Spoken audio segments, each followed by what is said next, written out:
My name is Daniel Lister. I'm a veteran of foreign wars. I've been to Iraq and Afghanistan at some of the worst times. I was severely wounded in Afghanistan, and I miss war every day.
They sicken of the calm who know the storm.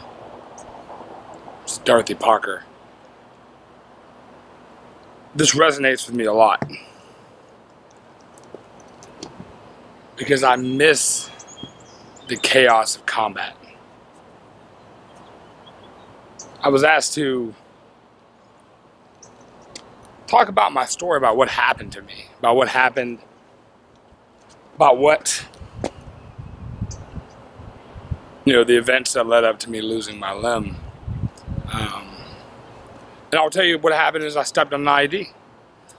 Afghanistan is a weird country, a beautiful, gorgeous country with rich culture.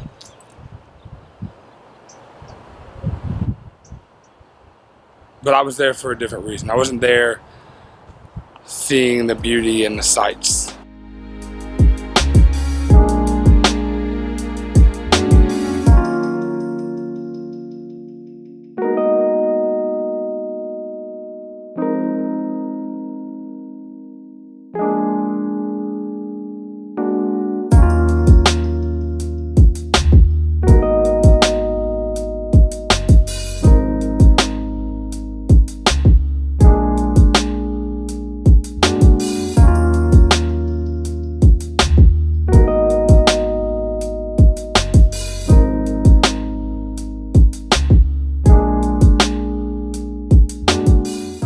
So I wasn't in Afghanistan to visit, to see mountains, to see the orchards that they have.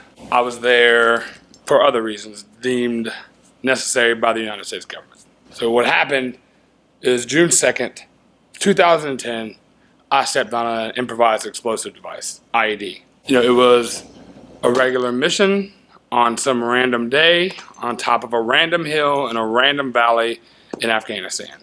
And the crippling part isn't the fact that I lost my leg out there. It isn't the fact that my right leg was ripped from my ankle to my hip. It isn't the fact that my arm was completely decimated. All the bones were broken. None of that matters. The part that was crippling was losing the way I had defined myself up until that point. That's devastating on a way that I cannot explain. I was in the Army for 10 years, and that had been the way that I had come to define who I was as an individual, as a man, as a father, as a husband, as a brother, as a son. That is who I was. And it's weird now, almost 7 years removed, that I missed that time of my life. Who in their right mind thinks, I know what I miss? I miss combat. I miss being hungry, hot, cold, miserable, bored, afraid, that I find in moments of peace and calm and serenity, that is what I find myself craving the most. The chaos, the destruction, the power.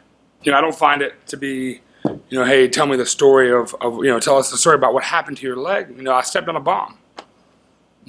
For a while, or sometimes it seems like I am defined by my largest mistake. Oh, look, that guy lost his leg, fighting for the country. That's, what happens a lot. I get introduced as a hero.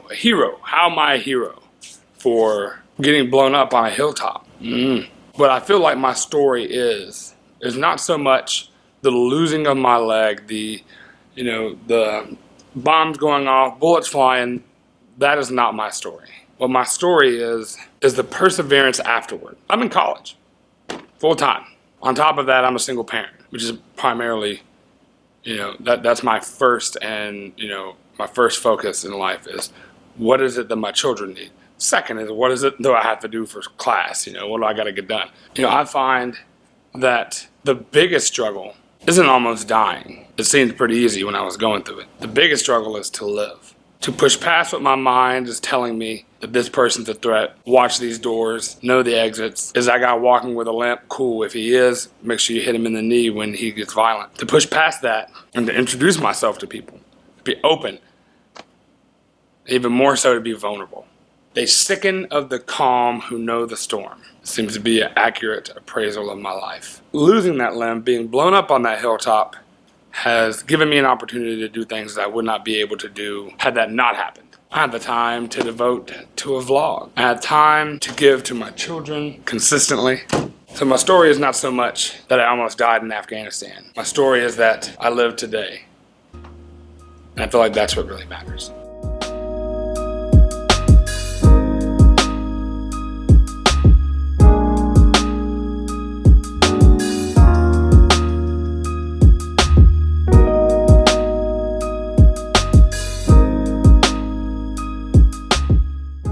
So the beauty of this all is that I get to experience life. That's the real deal here. Things happen. I left Afghanistan in a very unusual manner. I left my soldiers on the hilltop with a new leader, and I would never serve again. It would take 2 years for me to get out of the Army. 1 year was spent in rehabilitation, learning how to walk again, learning how to use a prosthetic, learning how to use my hand again, my arm again, getting surgery after surgery after surgery, cleaning the wounds, and everything you can possibly imagine that goes along with a long-term hospital stay. But while there, I picked up a pretty wicked addiction. So I had to, I picked up an addiction to prescription pain medications. It would take me to 2015 to seek help, to seek it out, to realize that maybe I don't have what it takes to be okay by myself. Maybe, just maybe, I might need some help. So I sought out help. And today I can tell you that I experience life. I still miss combat. I miss it. I think about it every day. But today I live. Today I get to go. Today I will drop my 13-year-old daughter off at the mall with her friend and let them go do whatever it is that 13-year-old girls do.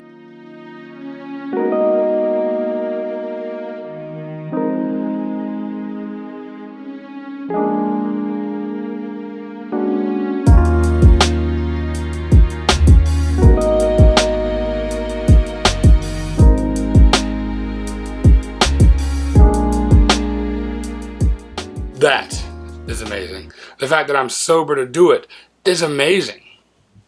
To me, anyway. To everybody else, it's a Monday during spring break. I joined the Army in 2002. I got blown up in 2010. I got to walk beside some of the bravest men and women this world has ever known, in my opinion. I got to see foreign countries.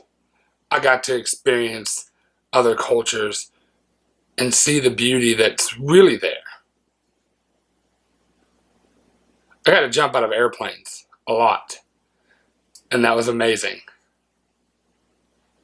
Today, my life is much more calm.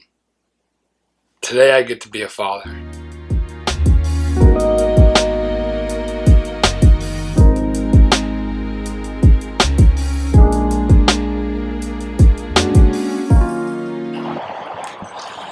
So you get this simple opportunity to live life, to go out to the fullest, to experience everything there is to experience, because you never know when you're going to lose it. You never know when it's going to end up done, over, kaput, finished. You never know when it ends. So take this time, take this moment, do something, be something. Don't sicken for the storm. Don't crave the storm. Go be the storm. Be something today.